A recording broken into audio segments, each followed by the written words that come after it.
제 얘기를 듣기 위해서 참석해 주신 분들한테 너무 영광스럽게 생각하고요. 우리가 지금 살아가는 시대 참 힘들죠. 국가 차원이든 기업 차원이든 가계 차원이든 간에 다들 다 힘듭니다. 경제학 이론적으로 볼 때 경제가 이렇게 안 좋을 때 처방책은 딱 두 가지입니다. 쉽게 얘기하면 그러니까 경제 성장률이 많이 떨어졌다 이거예요. 그러면 이제 성장률을 높이는 것이 이제 경제를 회복시키는 겁니다.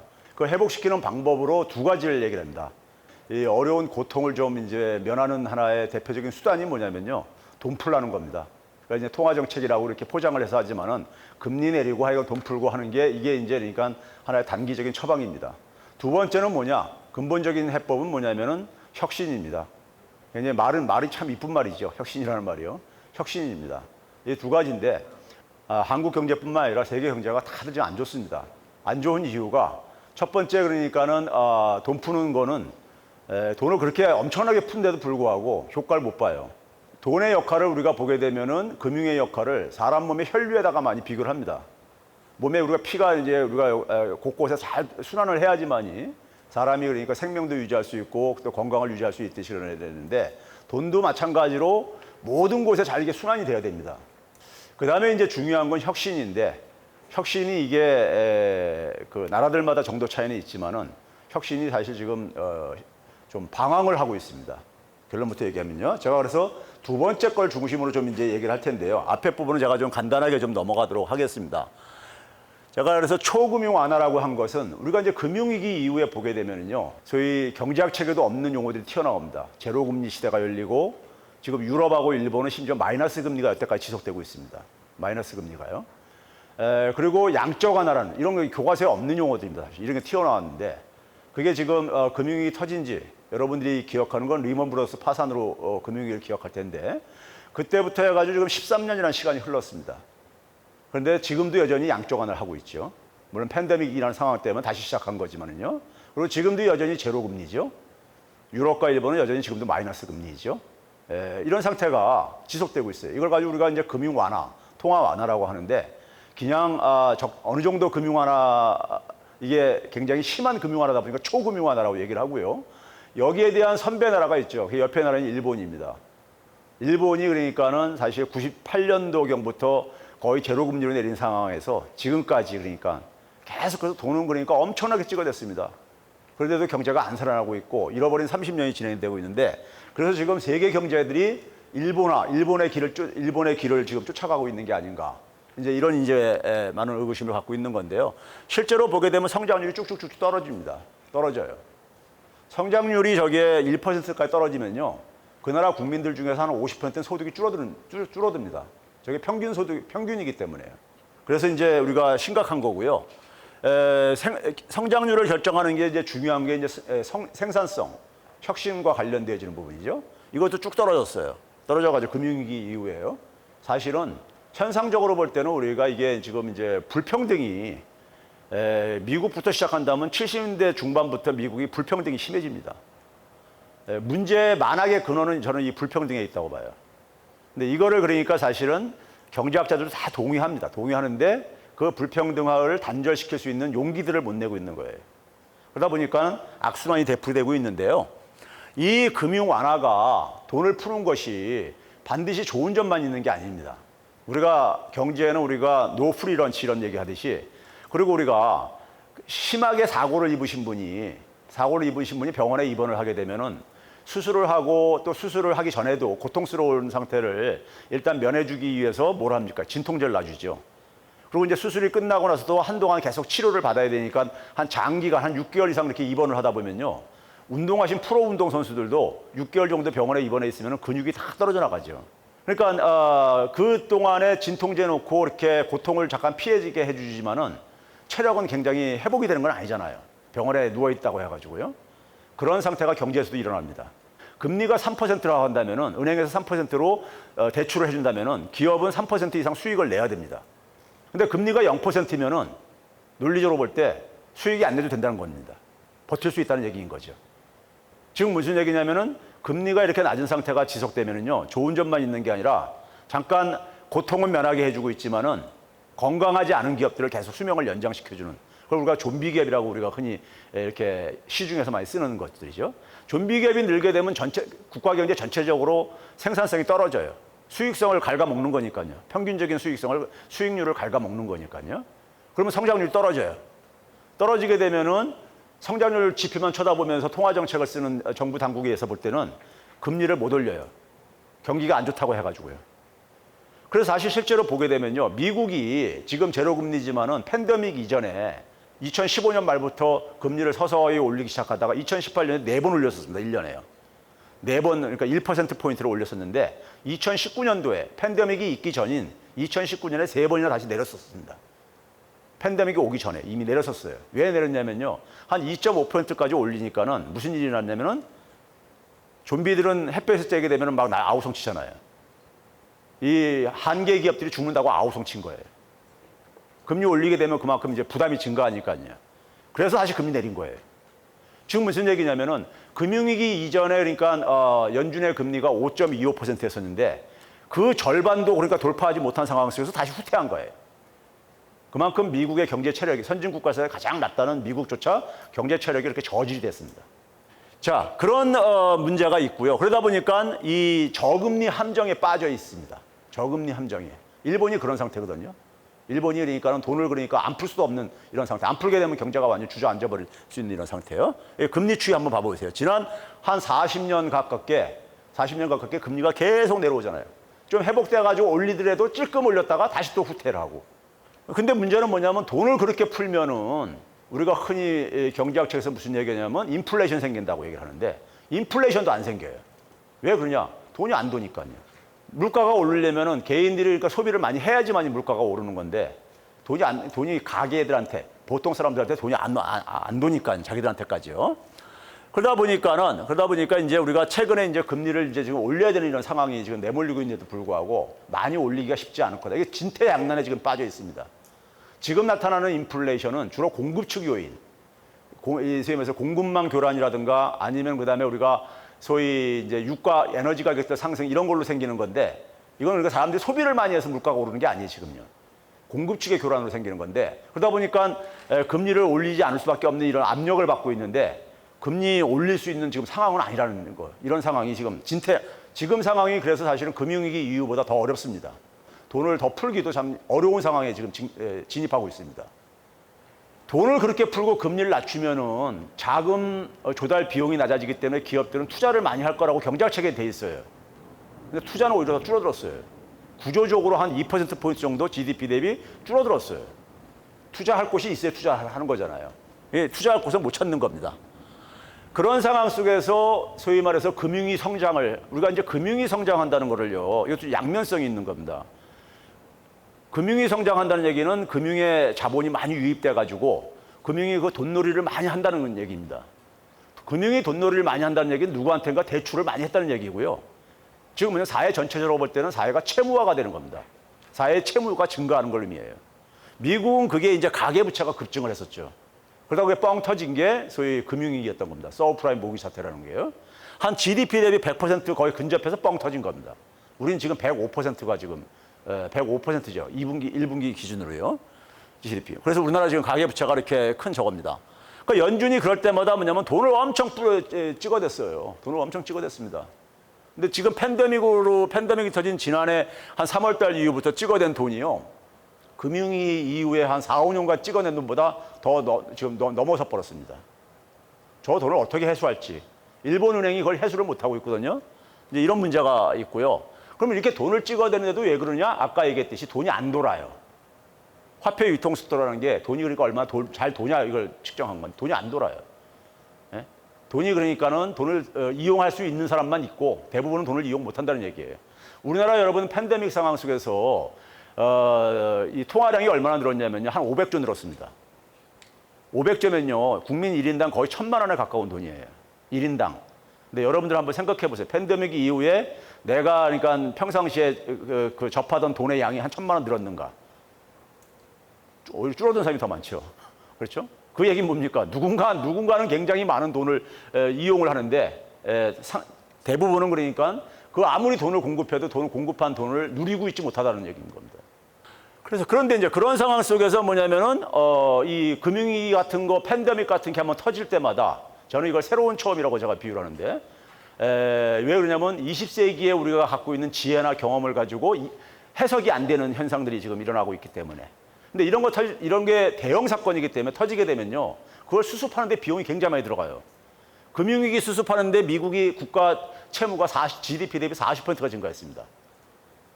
왜? 과계가 부실화되게 되면 은행이 부실화되잖아요. 은행 공적 자금 투입해서 살려야 되죠. 기업도 그러니까 대형 기업도 살렸죠. GM 같은 경우들이요. 그렇죠? 그래서 GDP 대비 40%포인트가 증가했어요. 근데 팬데믹 이후에 30%가 또 증가했어요. 그래서 지금 미국의 국가 GDP가 132%를 넘었습니다. 네? 넘어가지고 국가가 이제 돈 쓸 여력이 별로 없어요. 국가도 바닥이 난 거예요. 거의 그러니까. 중앙은행도 거의 그러니까는 돈 찍어낼 때까지 거의 다 찍어냈고. 근데 국가가 돈을 쓸 여력이 없으면 누가 제일 타격을 보느냐? 취약계층들입니다. 취약계층들을 결국 돌볼 때가 국가잖아요. 자, 그 다음에 제가 오늘 이제 초점 맞추고 싶은 건 이 부분인데요. 시간이 벌써 많이 흘렀는데 혁신 부분입니다. 먼저 여러분들한테 이런 화두를 좀 던져볼게요. 자, 우리가 기술이 변화하면은요, 우리 이제 경제학이나 경영학 책에 보게 되면 새로운 상품이 나오고, 새로운 시장이 나오고, 새로운 사업 모델이 나오고, 그래서 새로운 산업이 만들어지게 되고, 하나의 새로운 경제 생태계가 이게 이제 정착되게 되면은 경제 생태계가 만들어진다 이런 얘기를 하죠. 하는데 지금 이제 우리가 지난 이제 그러니까 우리가 90년대부터 우리가 기억나는 거는 우리 인터넷을 우리가 언제부터 썼냐면 94년도부터 썼습니다. 일반 사람들이요. 94년부터요. 인터넷 IT 혁명이 일어나면서 소위 그것 하나의 기술 혁명이었잖아요. 하면서 그 이후에 산업계가 지각 변동이 일어납니다. 지각 변동이요. 지각 변동이 일어나는데 지각 변동이 일어나는 것 중에 한 가지 대표적인 제가 지표를 말씀드린다면요. 선진 국가들도 청년 실업 문제를 굉장히 곤혹스러워합니다. 청년 실업 문제를요. 근데 청년 실업 문제가 우리는 지금 거의 보통 병사처럼 이렇게 사용하고 있지만은 이 청년 실업은 주로 선진 국가의 사회 문제예요. 개도국이나 후진 국가의 문제가 아닙니다. 청년 실업 문제는 사실이요. 소위 소득이 높은 나라들의 문제예요. 이게 이 청년 실업이라는 용어가 처음 나온 게요. 94년도 정도로 제가 기억하는데 OECD 보고서에 처음 그 용어가 튀어나와요. 그 이전에는 청년 실업이라는 사회적인 현상이 없었어요. 근데 청년 실업이라는 게 용어가 튀어나오는 이유가 뭐냐면요. 잘 사는 나라에서 청년들이 그러니까는 일자리가 실업률이 사회 평균 실업률보다 한 많게는 서너 배까지 더 높더라 이거예요. 네? 근데 이게 경제 이론적으로 설명이 안 되집니다. 경제는 설명 안 되지는 게 우리 경제학에서는 일자리를 공급하는 거는 기업으로 돼 있잖아요. 기업이 사람을 고용하는 기준은 뭐로 돼 있습니까? 생산성으로 돼 있습니다. 생산성이요. 얼마나 돈을 많이 벌어줄 수 있는 능력이 있느냐 이거죠. 쉽게 얘기하면요. 생산성으로 돼 있는데 생산성은 뭐에 의해서 결정되지느냐? 가장 쉬운 게 뭐냐? 교육 수준을 얘기합니다. 그런데 선진국가의 청년들은 부모 세대보다 많이 공부한 사람들이에요. 그렇죠? 학력이 높은 고학력층들입니다. 근데 고학력자들을 기업이 기피를 하고 있는 거예요. 기피를 하고 있는 거예요. 청년 실업 문제는요. 본질적으로요. 그래서 2000년 이후에요. 미국도 그거 가지고 하도 고민하면서 국가 차원에서 그걸 조사를 해봤어요. 왜 이런 일이 생기는가 했더니만은 2000년 전후로요. 딱 2000년이라는 숫자를 제가 오늘 많이 얘기할 텐데 2000년 이후부터 우리가 대졸자가 그러니까 대학에서 공부를 해가지고 사회에 나가서 수행하는 직무가 있잖아요. 직무요. 그 직무가 요구하는 그 인지량, 그 직무가 요구하는 일종의 그러니까 능력들이죠. 이런 것들을 대학에서 습득하는 게 2000년 이후부터 갑자기 쭉 떨어져요. 지금 무슨 얘기냐면 대학이 별로 도움이 안 된다는 얘기죠. 대학 교육이요. 이런 현상이 나타나요. 실증적으로 분석을 해보니까요. 미국에 내노라는 학자들이 그걸 국가 지원받아서 연구를 해보니까 그런 일이 생기더라 이거예요. 그 지금 어느 정도께 와 있냐면요. 미국은 지금 지방 같은 데는 지방의 인구 소멸 때문에 지금 지방 대학이 문을 닫고 그러지만은 미국은 기업이 대학을 버리고 있습니다. 대학 졸업장을 요구를 안 해요. 유수의 기업들이요. 미국 대학은 전 세계 대학 경쟁력이 최고인 나라잖아요. 그런데 기업이 그러니까는 대학 졸업장을 필요 없다고 하고 앉았어요. 구글 같은 경우는 자체 프로그램을 만들어가지고 그걸 6개월 이수하게 되면 응시 자격을 줘요. 우리나라도 아마 제가 볼 때는 저도 대학에서 제 얼굴에 침 뱉길 수도 있겠지만은 대학에서 대학 말고 다른 대안이 있으면 아마 제가 볼 때 문 닫는 대학들 부지기수 나올 겁니다. 지금은 그러니까 대학가가 어쨌든 대학 졸업장을 따야지만이 사람 역할하고 살 것 같아서 가는 이런 게 많잖아요. 하여간 그런 현상이 나타나는 이유가 왜 그러냐면요. 대학이라는 건 하나의 제도입니다. 교육도 제도예요. 제도인데 우리가 기술이 바뀌면 산업이 달라지고 산업이 바뀌게 되면요. 경제 조직, 즉 기업의 그러니까 기업의 형태도 달라질 수밖에 없어요. 우리가 19세기 말에 2차 산업혁명이 일어나면서 소위 중화학공업이 만들어지면서 그러면서 어떻게 됐습니까? 기업들이 소위 주식회사 형태의 기업들, 주식회사 형태의 그러니까 은행들이 많이 이렇게 변모가 수반됐듯이요. 그리고 뭐냐면 그 산업에 필요한 또 인력을 공급해 줘야 되니까는 교육 방식도 바뀝니다. 근데 지금 우리가 아까 얘기했듯이 왜 청년 이런 일자리 문제가 많이 생기느냐? 세상은 기술은 그러니까 지금 다른 세상을 지금 향해서 가고 있는데 교육은 제가 볼 땐 산업사에 지금 머물러 있는 거예요. 여전히요. 산업사에 머물러 있는 거예요. 이 미스매치 문제입니다. 자, 하여간 근데 20세기는 미국의 시대였었죠. 미국의 경제력을 상징하는 게 제조업입니다. 제조업 경쟁력이 엄청납니다. 미국의 경쟁력이요. 한때는 그러니까 2차 세계대전 전후에는 전 세계 제조업 생산량의 한 45 내지 50%를 미국이 생산했어요. 인구는 한 3%뿐이 안 되는 나라가. 엄청났죠. 그 제조업을 상징하는 기업 중 하나가 제너럴 일렉트릭이라는 기업이 있는데 2000년에 주가가 정점을 찍고 나서 쭉 쇠퇴를 합니다. 그러다가 2018년에는 다우지수에서 축출까지 당합니다. 그리고 나서 이제 등장하는 기업들, 우리가 90년대 등장한 기업들이 소위 말해서 닷컴 기업들이잖아요. 닷컴 사업 모델이요. 우리가 흔히 얘기했던. 그걸 상징하는 대표적인 기업이 야후지요. 야후 지금은 사람들이 다 이 기억 속에 사라져가고 있지만 한때는 대단했던 기업입니다. 야후가요. 야후도 2000년에 주가가 정점을 찍고 쭉 쇠퇴하다가 한 2016년경에 매각까지 당해가지고 이제는 그러니까 존재 가치도 없어져 버렸죠. 자, 그리고 그 비슷한 시점에 같이 사업을 시작한 게 아마존입니다. 오늘날 아마존이 처음부터 아마존이 그렇지 않았었습니다. 2010년경부터 아마존이 비상을 하기 시작합니다. 그 전까지는 그냥 변변치 못했었어요. 그냥 생존을 해왔던 것뿐이에요. 많은 닷컴 사업 모델이 몰락하는 과정 속에서 생존을 했던 것뿐이에요. 근데 2010년경부터 갑자기 비상을 합니다. 비상을 해요. 왜 2000년부터 이런 변화가 생기냐 이런 거를. 자, 아마존이 그러니까 2010년 이후에 보게 되면요. 우리가 미국을 내놓으라 하는 애플, 구글, 그러니까 마이크로소프트, 페이스북보다 얼마나 주가가 많이 올랐는가는 상대적인 비교에서 그러니까 우리가 확인할 수 있다는 얘기고요. 금융위기 끝난 한 2009년, 10년부터요. 미국의 소위 말해서 시가총액으로 그러니까 우리가 상위 기업들, 뭐 10대 상위 기업이 됐던 뭐 20대가 됐든 간에 상위 기업들이 싹 교체가 되기 시작합니다. 우리가 흔히 아는 애플, 구글 뭐 이런 기업들이요. 소위 우리가 플랫폼 사업 모델이라고 하는 기업들로 싹 교체가 되어져요.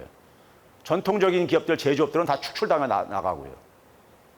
전 세계에서 그러니까 가장 경제 규모가 큰 나라가 미국, 20조 달러 정도 되고, 중국, 14, 5조 정도 달러 되고, 쭉 해서 뭐 일본, 독일 쭉 이렇게 나가잖아요. 영국, 프랑스, 그 인도, 다음이 애플입니다. 애플이에요. 전 세계 200여 개 국가가 있는 데 속에서 랭킹 한 7, 8위 정도 되는 게 애플입니다. 한 개 기업이 웬만한 국가들, 대부분 국가들의 경제 규모를 넘어서요. 이거는 과거에 제조업 시대 때는 없었던 일이에요. 전통적인 제조업은 시가총액이 아무리 올라가봤자 한 5천억 달러까지 갔다가 되게 미끄러지고 그럽니다. 그러니까 완전 1조 달러가 넘는 시대가 플랫폼 사업 모델이 등장하면서 나타난 현상이에요. 지금 저는 대한민국 경제에서 가장 커다란 문제 중에 하나가 뭐냐면은 아까 얘기했듯이 불평등을 우리가 해소해야 되는 문제하고 또 하나는 산업 재편입니다. 자, 그런데 제가 이제 먼저 화두부터 던지다 그랬어요. 자, 2010년경부터 아까 이제 우리가 왜 여러분들 아마존이 갑자기 이렇게 쫙 부상했는지 아세요? 아마존의 경쟁력, 2010년경부터요. 소위 유통업체들, 미국에 내놓으라는 유통업체들, 예를 들면 우리가 레디오쉑이라든가, 그 다음에 토이러스라는 장난감 하는 이런 유통업체들이 픽픽픽 쓰러져 나갑니다. 거대한 유통업체들이요. 아마존 때문에 다 쓰러져 나간 거죠. 그러다가 2018년도에는 미국의 유통업의 상징은 백화점입니다. 백화점을 상징하는 게 시어스라고 있어요. 시어스라는 백화점이요. 이게 파산하죠. 가을에요. 파산을 선언하죠. 그 유통업체들이 픽픽픽 나가 쓰러지는 이 상황을 이게 하면서 아마존이 할 수 있었던 게 뭐냐? 물론 플랫폼을 잘 구축한 것도 있지만 인공지능 기술 활용이었습니다. 인공지능 기술이 2010년경부터 꽃을 핍니다. 그 인공지능 기술의 선두주자가 누구였냐? IBM이 있었죠. 왓슨이라고 여러분들 아마 들어보셨을 거예요. IBM은 전통적으로 컴퓨터 만드는 회사에서, 하드웨어 회사에서 자기들은 비즈니스 사업 모델을, 그러니까 솔루션을 찾아주는 이런 걸 하겠다고 하면서 인공지능 기술을 이용을 해가지고 하겠다고 했는데, IBM 문제는 뭐냐면요. 2012, 13년도부터 쇠퇴하기 시작합니다. IBM이요. 2012, 13년부터. 이거 봐보세요. 매출액, 영업이익률 다 떨어져 가고 있잖아요. 왜 2012, 13년부터 저런 일이 일어나냐. 이게 IBM만이 아니에요. 이거 뭐냐. 알파벳, 구글의 모기업이죠. 알파벳도 마찬가지예요. 한때는 저게 35%까지 영업이익률이 됐었는데 2010년경에요. 쫙 해서 쇠퇴를 해요. 자, 여러분들 구글 하게 되면 떠오르는 게 뭐가 있습니까요? 이 플랫폼 사업 모델을 주도하는 기업이 누구냐면은 구글하고 애플입니다. 여러분, 우리가 미국의 상징적인 기업을 알고 있듯이요. 구글의 사업 모델은 보게 되면요. 처음에 시작할 때 뭘로 시작했습니까? 검색 서비스였죠. 검색 서비스업이요. 그러고 나서 그 이후에 구글이 하는 대표적인 사업은 떠오르는 게 뭡니까, 여러분들? 유튜브. 유튜브 근데 이거 자기들이 만든 거 아닙니다. 인수한 거죠. 구글이 사실은 검색 서비스를 시작한 다음에 자기들이 만든 사업이 별로 없어요. 그 이후에요. 구글이 애플보다 뒤처지는 이유가 바로 여기에 있습니다. 구글 모델하고 애플 모델의 차이를 여러분들이 아셔야 돼요. 자, 그 다음에 근데 이게 알파벳이 뭐냐면요. 재무제표를 보게 되면, 최근 1, 2년 동안의 재무제표를 보게 되면요. 이 기업들은 계속 혁신을 추구하는 기업이다 보니까는 혁신을 대표하는 그 사업부가 뭐냐면은 기타 사업부라고 있어요. 어더배치라고 불리는. 어더배치라고요. 소위 말해서 신수익 사업을 찾아내는 기업이죠. 아니, 사업부서죠. 여기가 보게 되면은요. 이게 가로 안의 표시가 뭐냐면은 이게 영업 손실입니다. 영업 손실을 나타내는 거예요. 이게 단위가 100만 달러니까는 한 11억 달러, 여기는 한 14억 달러. 계속 영업 손실을 기록하고 있습니다. 이익을 못 내고 있어요. 신수익 사업을 못 찾아내고 있는 거예요. 애플의 수입 흐름을 한번 지켜보세요. 어디서 나오는가, 수입이요. 수입 보게 되면요. 여기 보시게 되면 아이폰에서 한 390, 거의 400억 달러 나오고요. 전체 한 800억 달러 중에서요. 그 다음에 서비스 부분에서 한 175억 달러 나와요. 그러니까 애플 사업 모델하고 구글 사업 모델 제가 차이를 설명하기 위해서 제가 미리 말씀드리는 거예요. 그 다음에 뭐냐면 애플이 수익성이 떨어지면서요. 어떤 일이 생기고 있냐면은 스티브 잡스가 돌아가시자마자 해도 애플이 현금 부자였었습니다. 현금 부자. 빚이 없는 기업이었어요. 빚이. 그래서 기업의 부채 비율이 한 10%대뿐이 안 됐었어요. 근데 지금은 10배가 넘게 증가했습니다. 기업이 그러니까 애플이 그러면 뭐 돈이 없어서 저렇게 부채가 증가했냐? 그건 아닙니다. 그러면 기업이 대개 우리가 저렇게 부채를 늘릴 때는 대개 어떤 이유로 대개 부채를 늘립니까? 투자를 하기 위해서 대개 늘리는 걸 돼 있죠. 교과서에는요. 근데 투자를 하기 위한 게 아닙니다. 뭐 하냐? 이거 가지고 자사주 매입하기 위해서. 자기 기업 주식 매입하기 위해서. 주가 끌어올리기 위해서. 왜? 차입 비용이 금리가 워낙 낮아지다 보니까는 차입 비용이 거의 안 들어가요. 애플 정도라면은 회사채를 발행할 때 거의 연준 기준금리 수준으로 발행을 합니다. 그러니까 거의 금리 비용이 안 나간다는 얘기죠. 근데 그걸 가지고 자사주 매입해가지고 주가 올라가게 되면은 그 주가 인상으로 인해가지고 주주들이 보는 수익, 그게 더 낫다는 얘기예요. 그러니까 완전히 재무적인 투자를 위해 가지고 기업이 차입을 이렇게 하고 있어요. 근데 이게 애플만이 아닙니다. 이게 미국에 내놓으라는 기업들이 S&P 500 기업들이잖아요. 대기업들이요. 여기 기업들이 한 2015년경부터 돈 번 것 중에서 자사주 매입과 배당액을 다 써요. 신규 투자가 거의 없어요. 이게 미국에 내놓으라는 기업들의 현실입니다. 예, 이게요. 그러니까 주주들은 굉장히 좋죠. 주주들은 돈 벌어가지고 주주들한테 배당액 저걸로 주가 끌어올려주고 하니까요. 자, 지금부터 제가 이제 여러분 지금까지 쭉 얘기한 거를 제가 다시 한번 이제 정리를 할게요, 이제요. 자, 무슨 일이 일어난 거냐면요. 인터넷 혁명이 일어난 다음에 이게 하나 기술 진보죠. 새로운 기술 혁명이죠.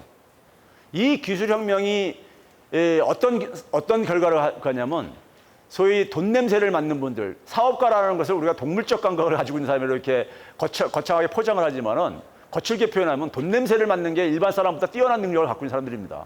돈의 흐름을 그러니까 이제 빨리 캐치하는 분들이죠. 돈의 흐름을요. 이분들이 이제 그러니까는 만들어낸 게 소위 닷컴 사업 모델이에요. 닷컴 사업 모델은 뭡니까? 과거에 오프라인에서 했던 것을 온라인으로 옮겨오는 거죠. 옮겨오는 겁니다. 그게 소위 닷컴 사업 모델이에요. 그런데 여러분들 야후가 왜 몰락을 했습니까? 야후가 이메일 서비스를 보다 더 서포트 해주면서 유료화를 시도하죠. 유료화. 돈을 좀 내면은 용량을 많이 주겠다. 콘텐츠도 그러니까는 돈 내는 사람들한테는 조금 더 고급진 콘텐츠를 좀 맞춤형으로 공급해 주겠다. 이러면서 유료화를 하죠. 유료화. 근데 고객들은 야후 아니라 하더라도 이메일 서비스 받을 때 콘텐츠 이용할 때 막 지금 막 생기고 있거든요. 많은 포털 업체들이요. 그러니까 사람들이 야후에 대한 매력을 잃게 돼버리죠. 야후를 떠난 거예요. 떠나는 순간에 야후는 몰락의 길을 간 겁니다. 왜 몰락의 길을 간 겁니까? 여러분들 기존의 오프라인에서 사업하고 온라인에서 사업하는 거하고 큰 차이가 뭐냐면요. 오프라인은 우리가 어쨌든 간에 사람들이 그러니까 우리가 오프라인에서 만나고 부딪히고 이렇게 가지만은 기업들이 자기 혼자 잘하면 됐었어요. 기업들이 그러니까는 경쟁력 있는 기업이 되려면은 핵심 자원을 많이 보유하면 됐었어요. 그래서 그거 가지고 연구 개발 많이 해가지고 소위 말해서 혁신 능력을 가지면 됐었어요. 그런데 온라인에서 하는 거는 사업을 하려면 일단 뭐냐면은 그 바깥에 있는 사람들, 오프라인에 있는 사람들을 다 온라인으로 끌어들여야 되는 거예요. 일단은 그게 출발이에요, 출발. 온라인으로 일단 자기하고 다 연결을 시켜야 되는 거예요. 연결 안 시키면 아무 의미가 없어요. 사업 자체가 불가능하죠. 출발이 안 되지죠. 근데 여러분들이 우리가 인터넷을 이용할 때 아무 사이트나 막 접속 안 하잖아요. 내가 관심 있고 나한테 이익되고 뭐 이런 데만 하잖아요. 그러니까 우리가 온라인에서 하나의 생태계를 만드는 데 있어서는 전통적인 사업 모델과 달리 그걸 사람들을 연결시키고 하려면은 뭐 해야 됩니까요? 뭔가 사람들한테 흥미를 주던 최소한 아니면 이익을 주던 만들어 주던 뭐 해야 되는 거예요. 소위 말해서 그러니까는 이익을 공유를 해야 되는 거예요. 근데 야후는 그거를 차버린 거예요. 우리나라 플랫폼 사업 모델은 지금 그런 상황에 있습니다.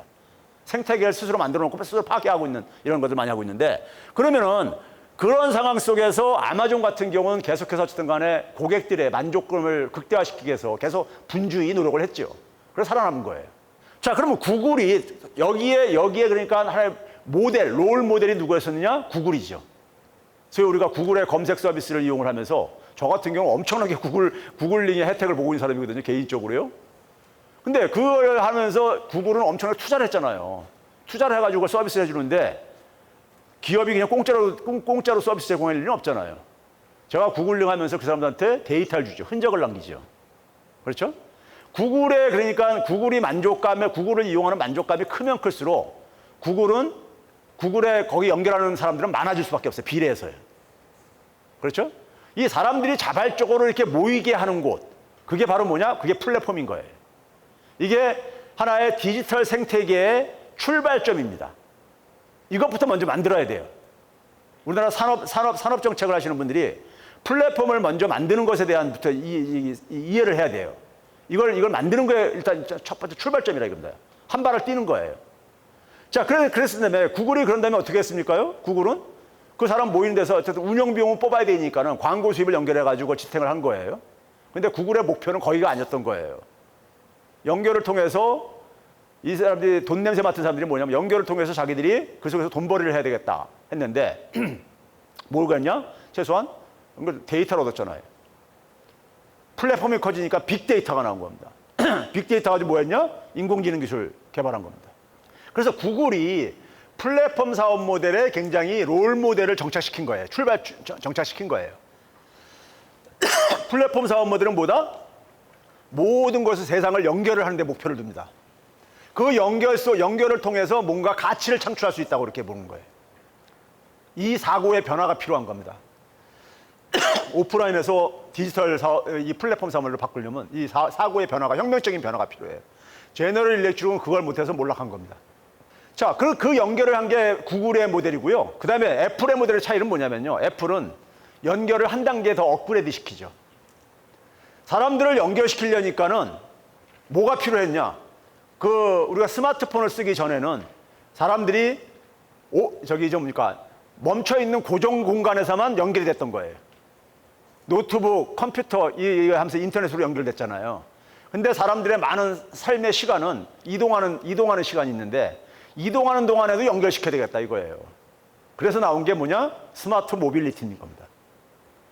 모바일 기기들, 이동기기 하면 전화기, 그러니까 우리가 이 무선 전화기처럼 이동 전화기처럼 전화기, 자동차 이런 거를 다 스마트화 시켜야 되겠다 이거예요.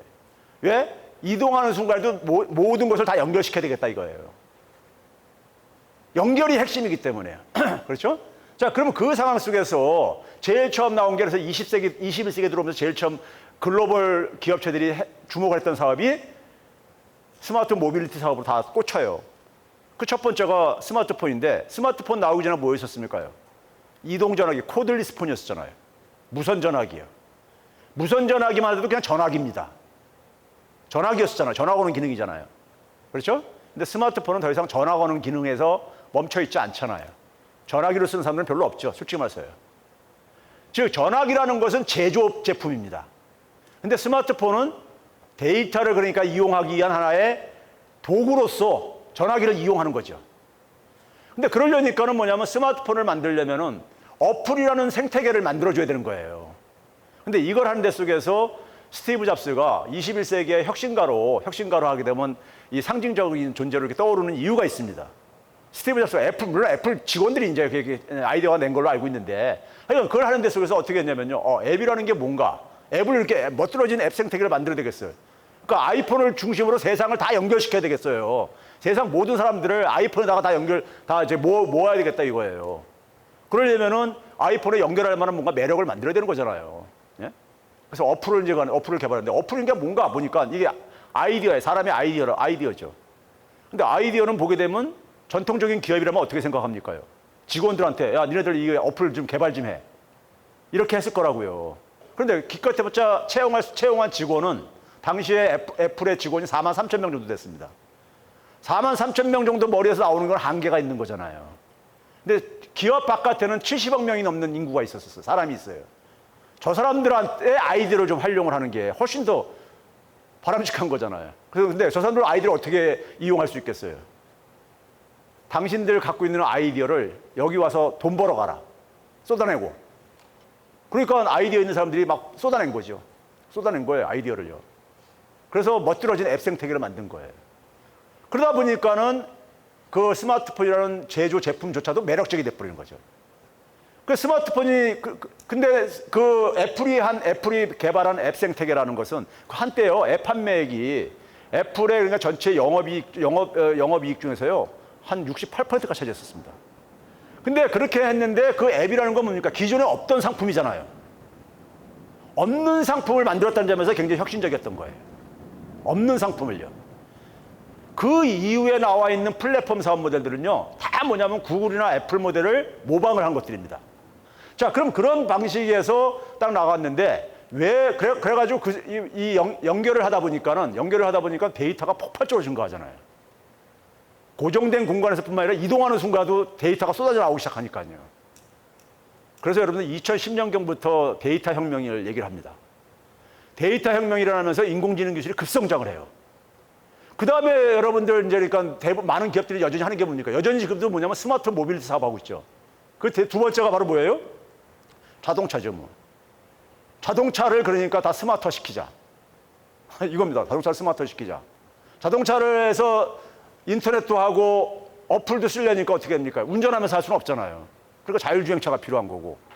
그 다음에 뭐냐면 5G라는 통신 기술도 필요하죠. 왜? 자동차는 혼자 지가 스스로 운전하는데 제어 능력이 있어야 됩니까? 신속한 제어 능력이요. 사람의 생명을 다투는 거니까요. 그래서 통신 기술이 장착될 수밖에 없는 거고요. 그 다음에 여러분들, 자동차가 자율주행차가 되려면 가장 필요한 기술이 뭐라 했었어요? 인공지능 기술이잖아요. 인공지능 기술에 우리가 바탕은 뭐라 했습니까요? 빅데이터라고 했잖아요. 빅데이터를 확보하기 위해서 자동차 사업들이 다 어떻게 변신을 하고 있습니까? 세계 자동차 메이커들이 다 차량 공유 사업을 하고 있습니다. 예? 하고 있는 이유가요. 전통적인 자동차는 제조업체입니다. 그렇죠? 제조업체예요. 근데 차량 공유 서비스를 그냥 여러분들이 보통의 눈으로 보게 되면, 전통적인 눈으로 보게 되면 렌틀카 사업이에요. 근데 렌틀카 사업은 돈 못 봅니다. 그거 하려고 지금 저렇게 뛰어드는 게 아니죠. 차량 공유 서비스 사업은 뭐냐면요, 플랫폼을 구축하기 위한 거예요. 여러분들이 혼자서 자기 가족과 자기만 쓰게 되면은 거기서 남는 데이터가 한계가 있잖아요. 근데 한 차를 그러니까 수백 명, 수천 명을 써보세요. 차량 공유 서비스에 데이터가 수백 배가 나오는 거죠. 수백 배가요. 이거 플랫폼 구축하기 위해서 하는 거예요. 이거 가지고 돈 벌려고 하는 게 아니라요.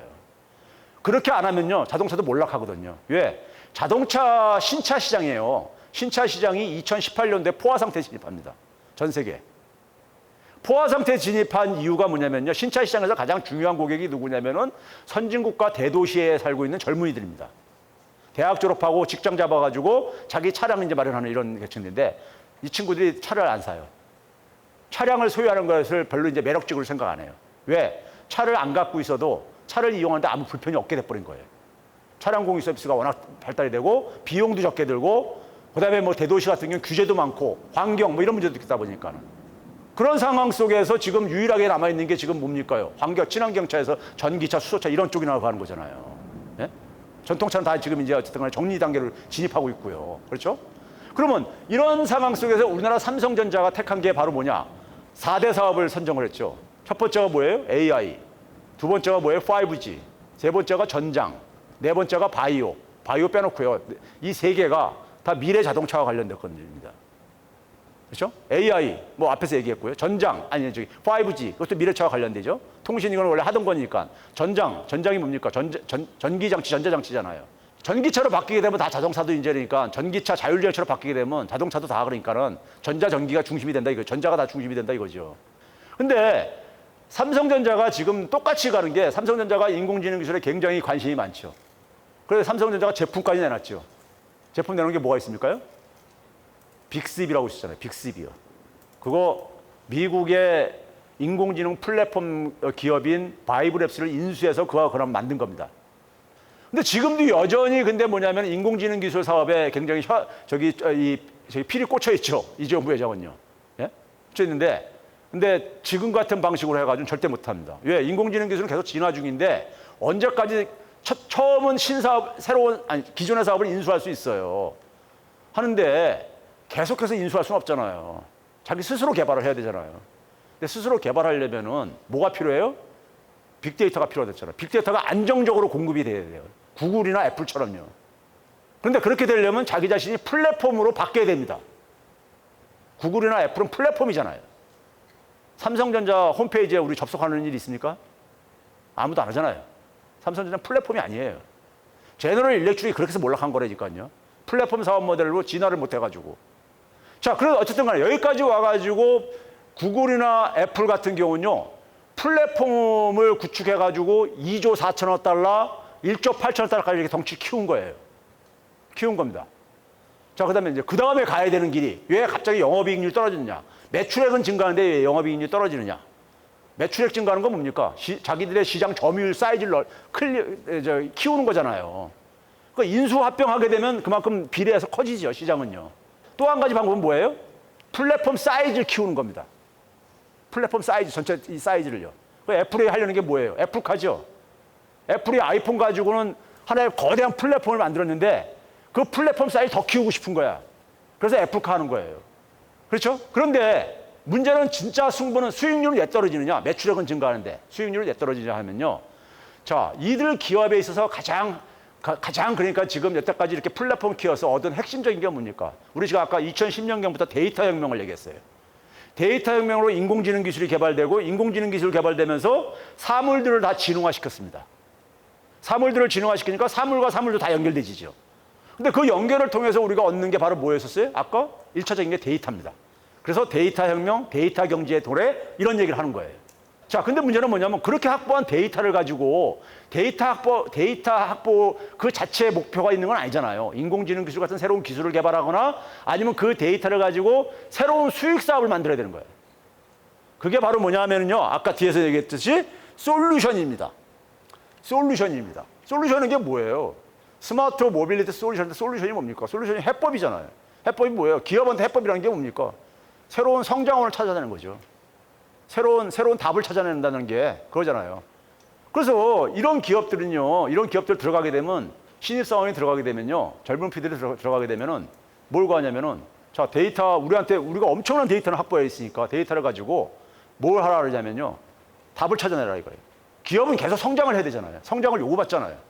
돈벌이를요. 성장거리를 찾아내라 이거예요. 그러니까 성장거리를 찾아내야 되고, 그다음에 뭐냐면 찾아냈으면은 그것까지 해결까지 하라 이거예요. 네? 그래서 이 두 가지를 잘 해낼 수 있는 사람을 직원으로 뽑는 거예요. 즉 뭐냐면은 기존에 있는 답을 찾아내는 게 아니라 없는 답을 찾아내는 거예요. 없는 답을 찾아내고 없는 답을 그러니까 만들어내야 되는 거예요. 이 능력을 요구하는 거예요. 지금 그 플랫폼 사업 모델들은요, 특히요. 그런데 우리나라 학생들은 교육을 어떻게 합니까? 기존에 있는 답을 그러니까 누가 더 많이 알고 있느냐, 누가 더 빨리 하느냐 이런 거 훈련 받아왔죠, 쭉이요. 없는 답을 찾아내면 우리나라 학생들 굉장히 힘들어해요. 그게 왜 그렇습니까? 그 학생들 책임 아니에요. 우리 교육이 그렇잖아요. 교육이 그러니까 우리나라 학생들 흔히 많이 듣는 얘기가요. 경제학 한 사람들은 수학을 많이 하다 보니까 수학을 그러니까 대학교 때까지 보게 되면 미국에 내놓으라는 대학에서도 제일 잘해요. 한국 학생들이요. 근데 대학원 과정 가게 되면은 갑자기 그때부터 처지기 시작해요.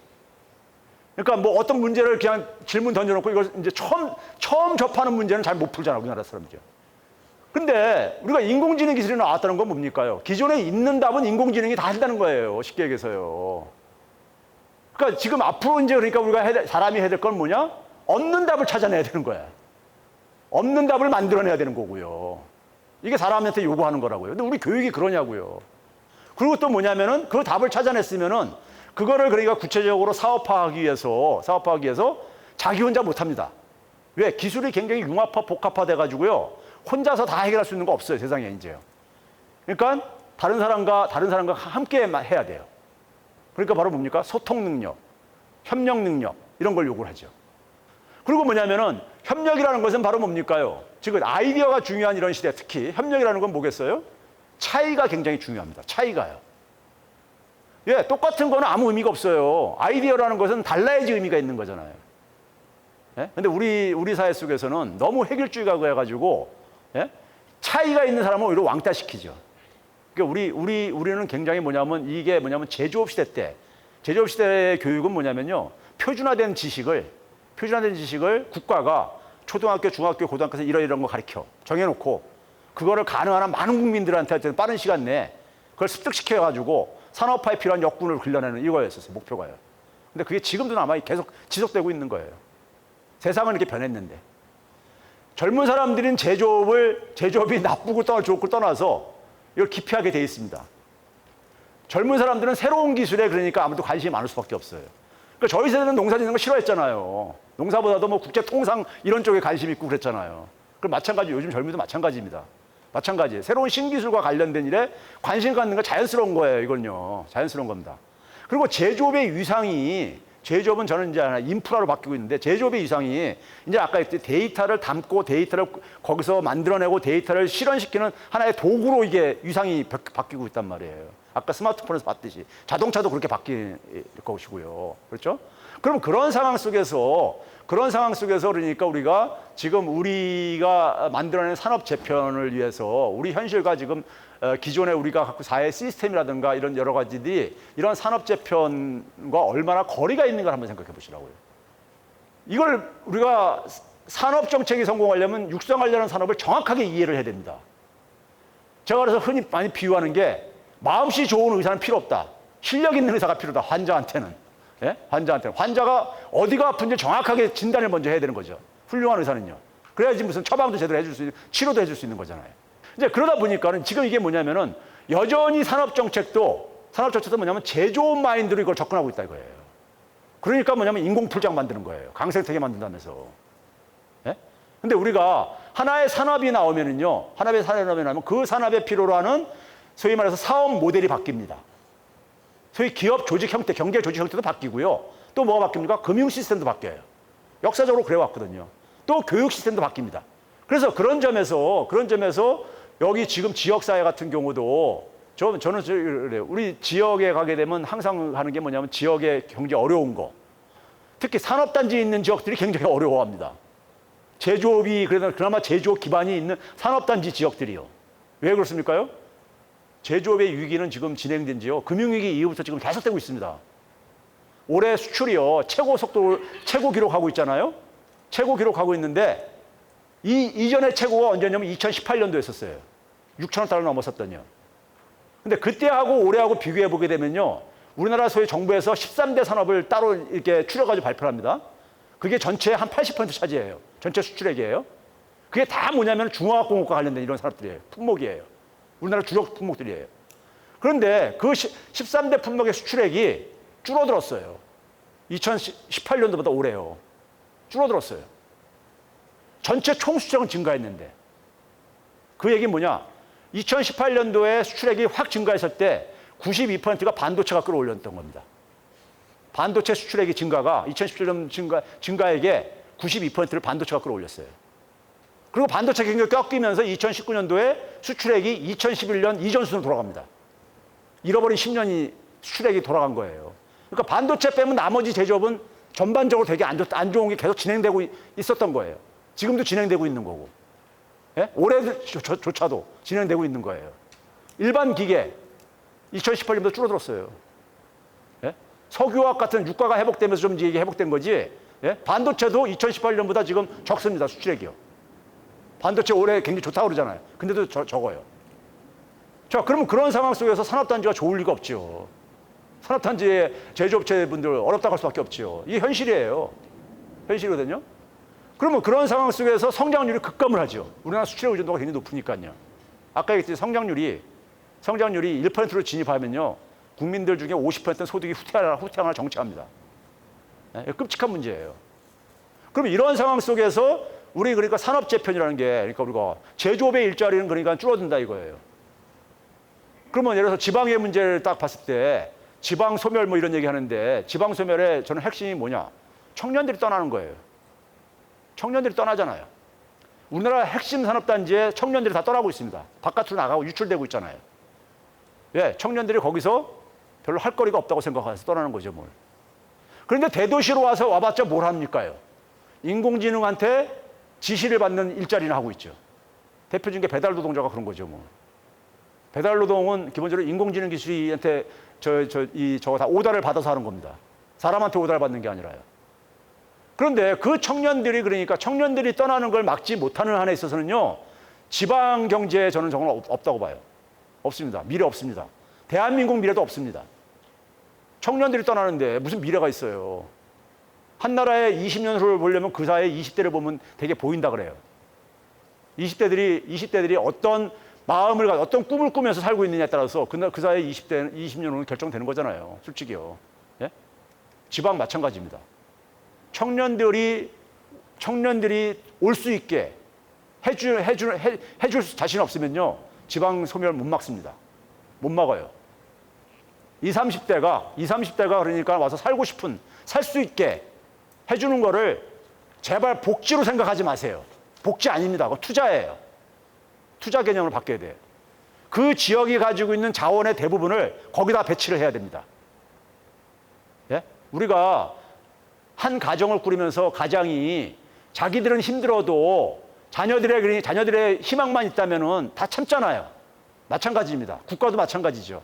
우리 사회의 미래를 만드는데 거기다가 그러니까 우리가 집중을 해야 되는 거예요. 한정된 자원을 가지고요. 청년들이 떠나면요, 그 지역의 부동산도 다 꺾입니다. 다 죽어요. 예? 어차피요. 그러니까 청년들을 위해서 임대주택 만든다고 해가지고 반대하고 그러지 마세요. 청년들 떠나면요, 저 일본처럼 됩니다. 옆에 다 공동화되고 슬럼화되고 이렇게 돼버려요. 그런 점에서 청년들이 유입되게 하기 위해서 뭐가 필요한가? 예? 청년들이 와서 살게 하고 청년들이 뭔가 자기가 하고 싶은 거를 서울에 가도요, 그냥 아르바이트, 저임금 아르바이트 비정규직으로 그냥 그런 생활들을 하는 거예요. 근데 그나마 지방엔 그것도 없다 보니까 가는 것이고요. 왜 제조업이나 이런 거 안 하느냐 이렇게 얘기를 하지 마세요. 꼰대 소리 들으니까. 네? 그런 얘기를 하지 마세요. 하지 마시고요. 그 청년들이 그러니까는 와서 살고 싶게 살게 해줄 방안이 무엇인가 이걸 찾아야 됩니다. 이상으로 마치겠습니다.